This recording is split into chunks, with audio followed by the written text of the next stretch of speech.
I believe we have quorum in the room. If the members could take their seats. Councillor Kakish is just arrived, so we have regrets from Councillor Chernyshenko, who is unfortunately not feeling well today, so he won't be here. There are no declarations of interest. Confirmation of minutes, September 6, 2017. Thank you. The first item on the agenda is the 2018 Municipal Vehicle and Equipment Plan and Fleet Services Report, which we're going to be holding because we have a presentation. Secondly is we have a councillor's item, which is from Councillor Minnick, always stop control at the intersection of Longleaf Drive and Shakewood Street / Montclair Avenue. And I believe that we have some public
legitimate questions that the public are asking us.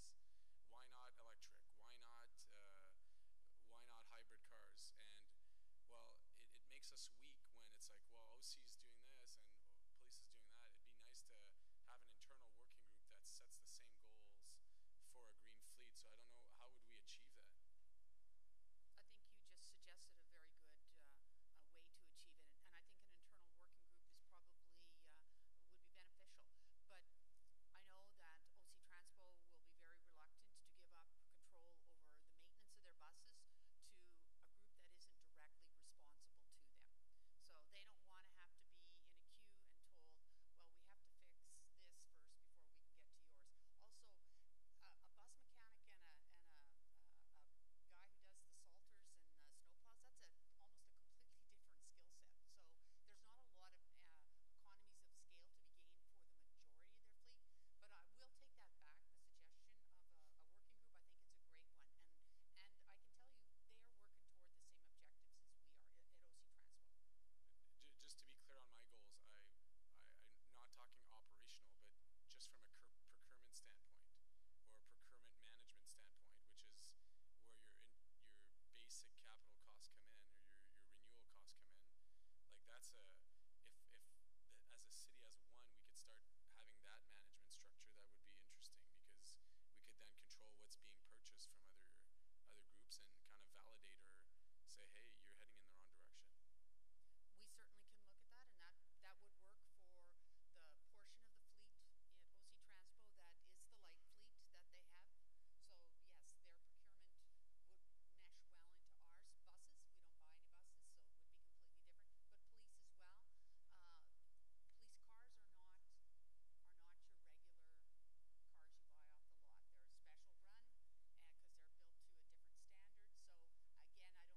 they're built to a different standard. So again, I don't know if there'd be any economies in scale, but they do have a light fleet as well. They're not all police cars. So yes, we will look at that.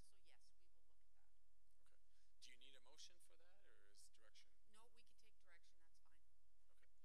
Okay. And then sorry, this maybe for colleagues, this might have taken a bit more time, but I think it is informative.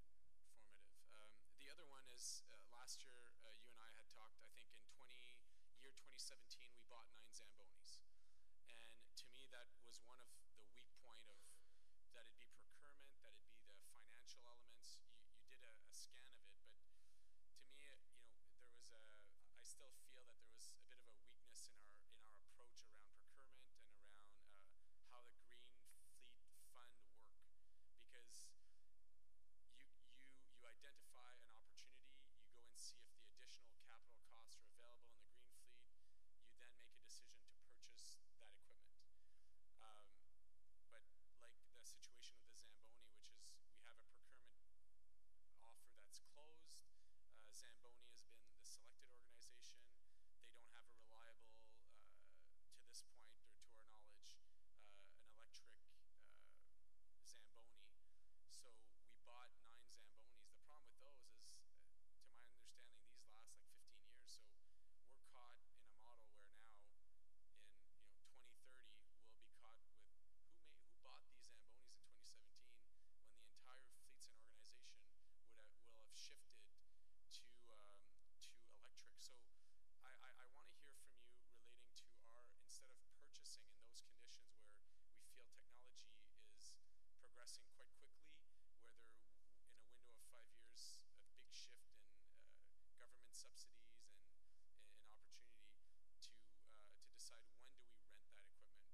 like technology, right? Everyone knew BlackBerry was terrible for the last 3 years. Then the city all of a sudden says, you know what? We're not providing BlackBerry. We're kicking Point it. of, no, just kidding. Some of us actually like BlackBerry. Well, I mean, I'm actually making a serious point, which is like we're catching up to like everyone. It's obvious to everyone until the systems fail on Blackberries and phones, and we can't replace the device. We were still purchasing them. Like, how bad was that of a system? In my mind, we're doing exactly the same thing in fleet, where it's like the cheapest technology because it's not wanted anymore. It's like, oh, it becomes more good for government, so we buy that. When the entire world around us shifts to new technologies, like we got to wake up and try to move the thing around so that we don't get caught in our old procurement. That's my last point, but I think I know, Don, you've heard it, but I think it was important for committees and others to hear it as well.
staff has indicated they have concerns about this particular location.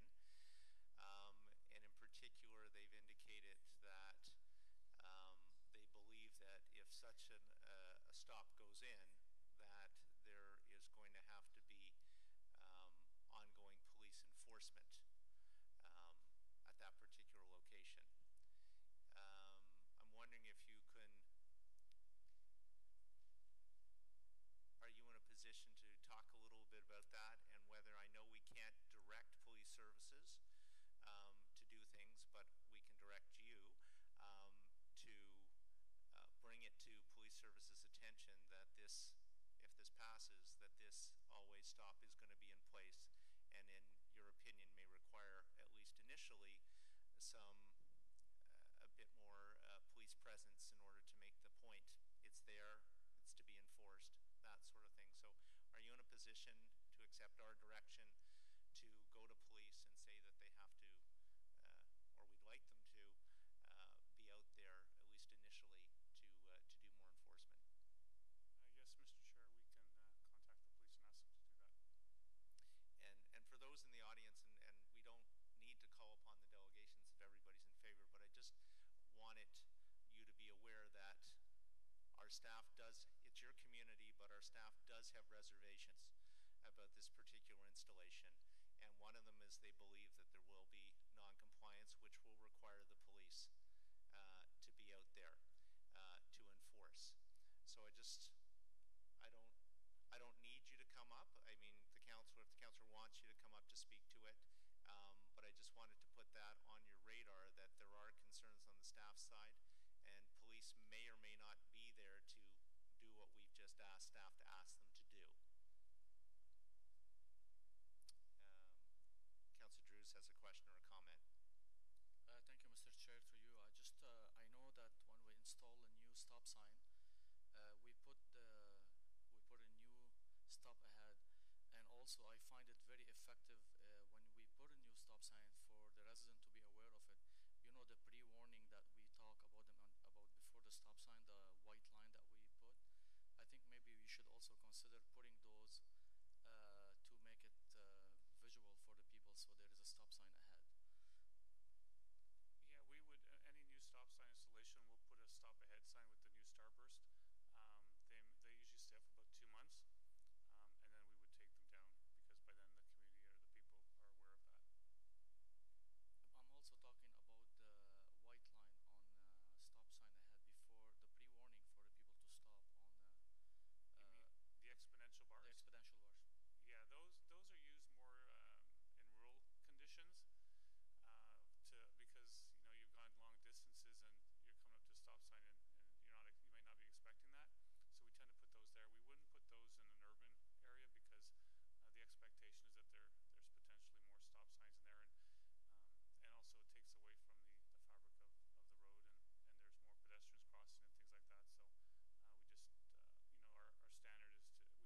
fair since we're having. Yeah. So I've got Donna. I hope I pronounce this right. Donna Leith Goodbranson from Chapel Hill South Community Association, and I have Kristen Gagnon. So if the two of you could come up, and we'll start with Donna, and then we'll move on to Kirsten.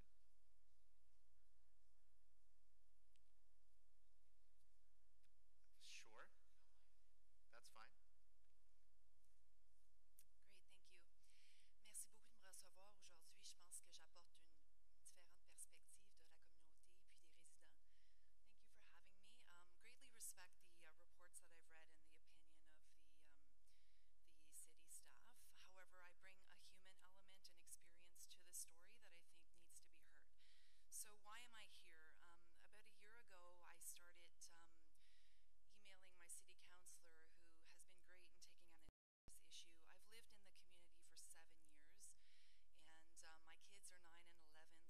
They're finally at the point where they want to go to the park alone, which is right across the street from my house. So I'll give you a bit of context and then tell you a bit about the shared experience of the community. I live right at the intersection that we're talking to. I see a lot firsthand about the issues, but to better understand our street, I think a picture's worth 1,000 words. It's too bad we don't have it on screen. But just to visualize, there's 5 OC Transpo buses that stop and pass on this street. There are hundreds of people that attend the park to play baseball, to play on the playground, to walk their dogs. There are school bus stops at every corner for both boards because the school is at sight from this corner. My son goes to the elementary school there. It's called Le Prélude. So lots of activity going on, and my son came to me a year ago and he said, "Mom, I just got back from the park, but I almost got hit by a car." And it dawned upon me we need to take action and have more prevention around the situation. I had the opportunity to go around and get residents to sign a petition together with my neighbor Varuna, who's here today. And I spoke to neighbors who signed the petition. There are only 73 homes in my area, so a very big success rate there to get everybody to sign. And there are 3 main issues that were brought to my attention about the street. The first is safety. Cars go very fast. It is a 40 zone. It's close to a school. Rarely you'll see a car go 40 in that area. It's a very visceral experience when you're crossing the road. In fact, there's no sidewalk and there's a very sharp bend. And what that experience is if you go to cross the street to the park, you only see the car come at you when you're halfway across the street. So if your puppy decides to sit in the middle of the road or your child decides to get distracted, they have 2 choices: run across the street or go back to the start line. So to me, that's unacceptable. It's a very sharp bend, and both cars and humans get surprised by the reaction. The second issue that was brought to my attention was security, independence, and accessibility, wanting our kids to be able to go to the park without fear of getting hit by a car. We also want it to be more accessible to residents, there not being a sidewalk. A lot of my neighbors said, I don't even let my kid cross there. I got their bus route changed because it's just too dangerous. So we want people to feel secure to be able to cross. The third point I wanted to make was people said, let's not wait for an accident to happen. That's part of the criteria for putting a stop sign in. And frankly, to me, let's not wait for that situation to happen. I 100% believe that a stop sign will make it safer. The status quo of inaction will not help the situation. It will force cars to slow down and to stop. There's already 2 stops there, one on either side, so this would just put a 4-way stop. And it would really greatly help the situation, not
had that discussion with Phil about that as well when the report was in the works. So yeah, no, I am aware of that. I think Councillor Deans has a question for you. Yeah, I mean, the problem that I have is the difference between perception and reality. And I know that the perception of community members is that a stop sign is a traffic calming measure and it slows or stops traffic. But the reality is not that. In fact, it's almost a false sense of safety that we're creating, because people don't stop at unwarranted stop signs, and it actually creates a less safe situation. So that's what I'm frustrated with. I know this committee has agreed to a whole bunch of unwarranted stop signs in this term of council, and I don't think we're going to treat yours any differently, but I really worry about the safety, or the perception of safety that we're creating that really isn't there. That's really what I worry about. So I guess my question is, have you requested an area traffic management study for this area that would actually look at appropriate traffic calming measures? I think we've tried a lot of things in the neighborhood, and I think with good education and public awareness in our community, we can build that extra safety measure of making people aware it's there, making the kids aware not to rely on a stop sign. I mean, there's stop signs all over the city, and we learn how to work with them. But also, as the staff member said, it's not necessarily a main boulevard. Most of the people going through there are minors. So I think talking to the school as well, the school principal can send out an email or a series of emails to the parents who are the ones that are speeding along that road to kind of build that awareness moving forward. So I think it's possible, and we can work together to find the best way to increase that public perception and reduce the false sense that you raise. Councillor, I'm not sure the delegation understood sort of the technicality of what you're asking, so maybe staff has a request been made for that sort of thing, and is it in the queue? I'll ask Ms. Cheetah to come and answer that question, as the program is under her service area. Chair, I don't believe a request has been made. I haven't been made aware of one. And if it were, then it would have to go through the full process, and we would evaluate the traffic that's on the road. That goes through a full, first of all, a screening before we actually get to a study. So there's a longer process, which I may speak to you after the meeting if you like. Actually, I want a four-way stop, plain and simple. Like, I think that's solution. We've tried a number of other things, and I really do think it's going to actually you don't get to respond to staff like that, but I think we understand what you're asking for. I think all Ms. Chi was trying to say is that there are other alternatives out there that may be a bit more holistic, a bit more complete for the neighborhood, as opposed to simply putting in a stop sign. I think that's just the point that it's a service the city offers. And it would be available to you to put an application in if you chose to do so. So, the Community Association perspective. Good morning. My name is Donna Leithgood-Branson, and I'm the president of the Chapel Hill South Community Association.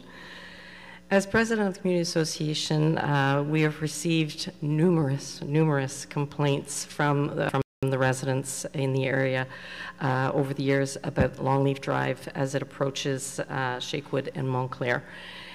And we've received emails, we've received phone calls, I've attended meetings, and probably the most significant to me was this petition that was pulled together by 2 residents within a matter of 2 or 3 days. That demonstrates to me that there is significant interest, not just from the residents of Longleaf and Shakewood and Montclair, but Oakbrook and Gladewoods and that entire area.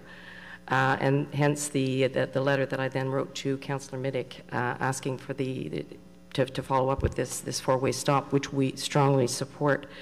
As some of you may know, I was also the Councillor's Assistant in Planning Policy at Councillor Rainer Blois from 2003 to 2009. And during that time, we received many complaints as well. And so this isn't a new issue.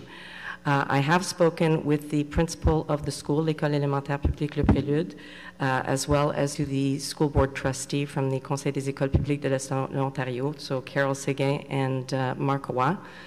And both of them are very much in support of this. These, we have to, as Kirsten pointed out, the people who are traveling this road are mainly the residents and the families who are transporting their children to the school. They are the culprits, if we could call them that way.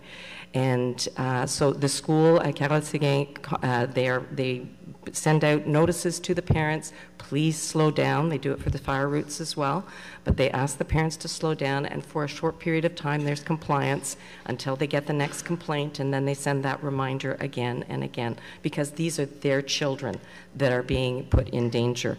And the school board trustee also pointed out that there are students who are traveling to other schools outside of our community association area. And he also agrees that it's very unsafe and that a stop sign would make a difference. Longleaf Park is a focal point of that particular part of our community. It is a beautiful park with play structures for lots of children, baseball diamond, there's an outdoor rink, there are tennis courts there. This is a very, very well-used park as well. And as Kirsten pointed out, in the mornings in particular, the number of buses going through there, it just becomes a very, very unsafe corner. We've seen here that there is broad-based support throughout our community for this always stop control, and I believe that it would resolve a lot of issues in terms of the non-compliance. Because it is a small community, we will be very quick as a community association to make sure that we're following this up with notices on our Facebook page, distributing pamphlets within the area to make sure that the parents are there. I wouldn't be surprised if Varuna and Kirsten aren't standing at that stop sign and just making sure the people slow down. Just to remember so that they do make that stop. I mean, I think in general we need to recognize that stop signs aren't suggestions, it's the law. And so it's just a matter of reinforcing that through the school and through the community. And as a community association, we will commit to trying to get that message across that it is in fact a stop sign and not a yield. And so I fully support this four-way stop, and as our residents in this, and as president of the community association, I do hope that I can count on your support to help make Chapel Hill South a safer community. Thank you. I believe the vice chair has a question for you. Thank you, and thank you for coming out. I also struggle with this. I represent the downtown and deal with safety issues. Over 70% of residents that I represent walk, cycle, or take transit at peak periods. So we're on the street, and I continually look for traffic calming measures. But I do struggle when something's not warranted, because I do understand how it does set up a sense of false security. And so I struggle with this one, but as my colleague pointed out, we've allowed a few others, so we at some point need to figure out where we draw that line in the sand, and whether that's going to be today for me. But I guess my question to you is, I hear you saying that, this is local traffic and therefore they'll respond to the stop sign, but that local traffic has not responded to speeding. And I wonder how that will be different. The local traffic is already breaking the rules, and they're driving too fast. But what I hear you saying is that this will work because the local traffic will, listen to your Facebook posts. And I understand sending out messages and appealing to residents to pay attention, to watch out for kids, and it works for a little while and then it doesn't. But especially at an intersection like this, where there may be sight lines that obscure some traffic, but also it isn't a warranted stop sign. So whether you believe this will make it safer, the reality is that it's not warranted. So I'm just wondering why you feel that this will be respected by local traffic where speeding today isn't. I can't respond on behalf of all drivers for sure. And if this was any other intersection where there wasn't a park right across the street and all of these bus stops there, I probably wouldn't be supporting it as strong. I think some of the suggestions that were made around the table earlier about making sure that you put the new stop sign there, about putting some signage, some paint on the road to say that there is a stop sign ahead, and a lot of it comes down to education, and we can work on that through the school and through the community association. I believe that we can work on that education part of it. These are our children that we're talking about. These are our residents and their pets and these split-second decisions that made because of that strong curve that's right there, and just because of the nature of the way the houses were built. I think the stop sign should be in the first place, and I don't know when the warrants were done. Whether it was? I know we saw some equipment out on a Saturday morning. We saw it out in July. It's when school is in that is the major issue. It's not as is significant perhaps in certain times, other times of the year, but when school is in, this is major and it is dangerous. And I, as president of the community association, do not want to have this on my hands that a child was injured or worse still killed because we didn't put the stop sign in. Thank you. Councilor Manette. Thank you, Mr. Chair. Great to see you at City Hall again, Donna. Worked many years with you and always enjoyed it. I understand that this traffic stops are not traffic calming. I totally understand that. But in this instance, you have the community association, you have everybody on the street pretty well supporting it. You have your ward councillor supporting it. And if I heard right, there is an issue with sight lines. Is that correct? Sight lines? Yes, with the sight lines, yes. Okay. So there's a sight line issue, there's an issue for speeding, and that's fine. You can always, report it to police or ask police to come and do enforcement. But whenever you do have a stop, and you don't put these at every location. I know you worked for Rainer for many years. Same as in my ward. I think I've only instituted it maybe once or twice. But it is in instances like this that it is warranted, I believe. Some of the criteria that we look from the Transportation Committee, and it's probably in the report, never been an accident there. Do we want to wait till a child gets hit so that we can say, oh yeah, it meets the criteria because there's been an accident?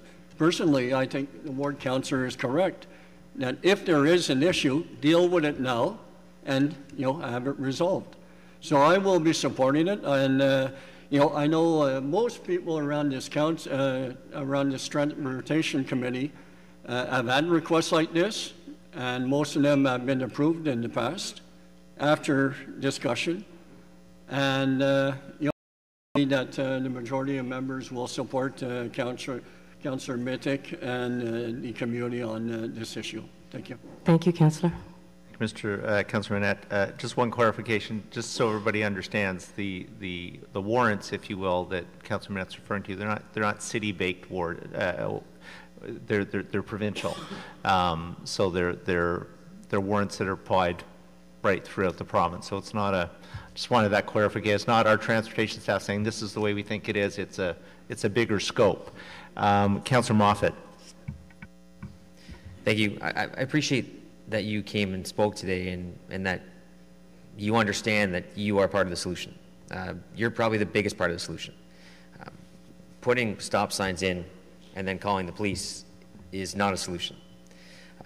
We've had these requests. We all do. Every single one of us has these types of requests all the time. And I struggle with them. I know that we had residents in the village of Manotick that wanted a crosswalk across Main Street for years.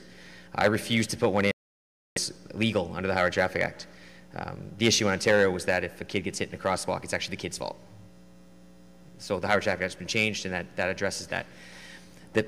the challenge of the four-way stops, and I'm happy to support this,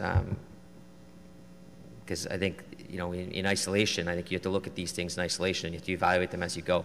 But in this case, my support is mainly based on your commitment to work on this after the stop signs go in.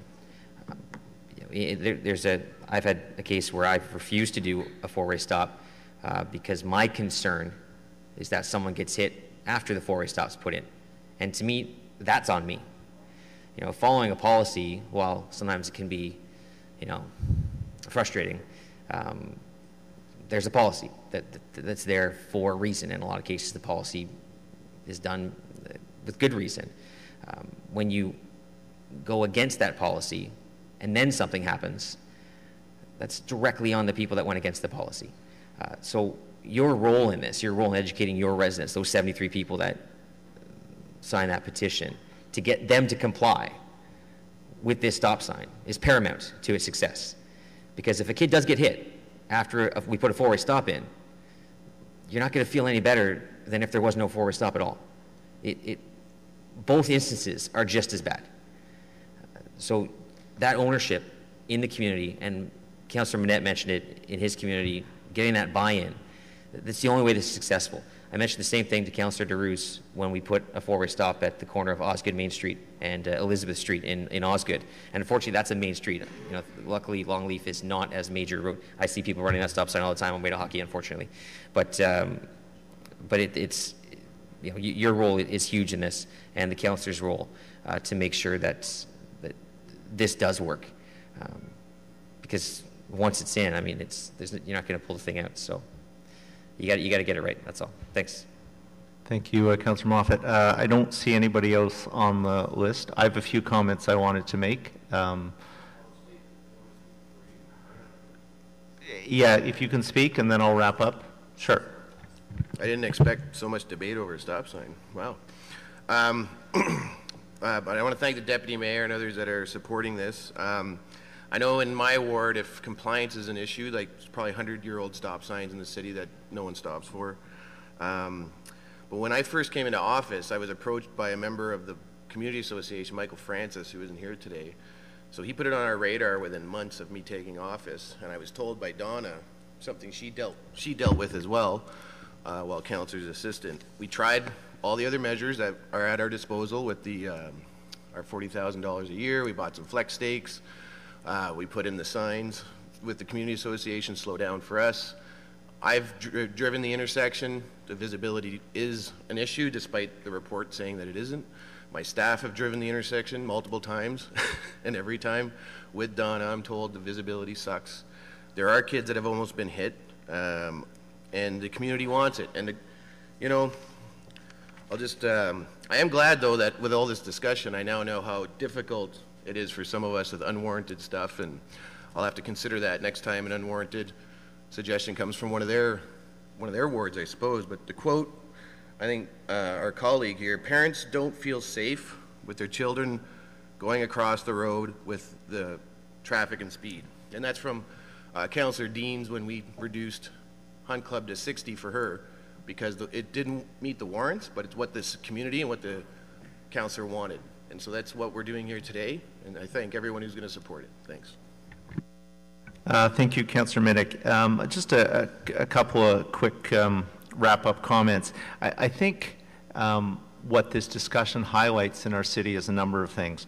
I think, firstly, we were right as a committee a couple of meetings ago to pass a motion, direct staff to do a thorough review of our Safer Roads program, and with a particular look at the experience of other cities like Toronto in implementing Vision Zero principles. I think this debate reinforces that we need more tools in our toolbox to deal with this, so we don't get into this situation where we're pitting very concerned residents against very professional staff and having to making that decision. So it firstly reinforces, as I say, that we need more options, we need more tools in our toolbox, and I'm hoping that review will bring forward some more things for us to work with. I think it also speaks to the need for more consistent enforcement. And that's not, to Councillor Moffat's comment, that's not the whole story, that's not the whole answer. But if we have rules in place, if we have signs in place, if we have speed limits in place, we need to know that the police are going to be there to enforce. We need that on a consistent basis so that community members can feel safe, can rely on that, and we as councillors can also rely on that. So that's the other piece that I wanted to talk about. And finally, again, to build on what Councillor Moffat said, I do sense a real feeling of buy-in by this community. And that's vitally important. And what I particularly liked, and I forget which of the two of you said it, but we're the culprits. What we often hear is it's people, it's cut through traffic. It's people going somewhere else. It's not people who live here. You guys recognize, and that's the first thing that a police officer would tell you as well, the people that are speeding out of the park for the soccer game and to the school and everything else, they're people that live in your community. They're people that live in that neighborhood. So I think it's huge that A, you recognize that, and B, that you have come together collectively to lean on your community members and your neighbors to toe the line, to follow the rules. So the buy-in for me is a huge factor in determining whether I support it or I don't support this. And so I thank you for coming down, and I thank you for telling us everything you've done so far and what you intend to do going forward. There's been a couple direct. I can't direct you like I can't direct your counselor, but one of the things that I would if I could, but one of the things that I would like to suggest, though, is, and either Vivi or Phil can help you with that, or Councillor Minnick, but you may want to chat with someone in our Safer Roads program who focus on public awareness programs. They may be able to give you some hints as to how to reach out to your community once the stop sign does go in to get that more inclusive buy-in. And so, having said that, having directed Phil to have pass on our suggestion or request to the police that they be aware of when the sign goes in and have a presence there, if at all possible, for the first little while. And also that, Phil, you're going to talk to Councillor Minnick about the possibility of getting onto the photo radar list for this particular zone. You know, because I know we can't do all of them, but if we can talk about this one in particular. So taking all that into account, I will be supporting the request today. But again, to quote the Vice Chair, at some point we have to get to a point where we have better tools and better rules, and I think through the review that we approved a number of meetings ago, we're going to get there, and we're going to be able to work with our professional staff and our communities so that we're not at odds, but we're working towards a common goal. So I don't know that we need to do yays and nays, so we'll try carried and see what happens. Carried?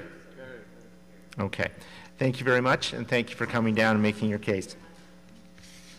Are there any notices of motion for consideration of the subsequent meeting? Are there any inquiries? Vice Chair. Thank you, Chair. This inquiry is on behalf of Rita Rockcliffe, Councillor Nussbaum. The National Association of City Transportation Officials, NACTO, is a coalition of North American city transportation departments founded in 1996.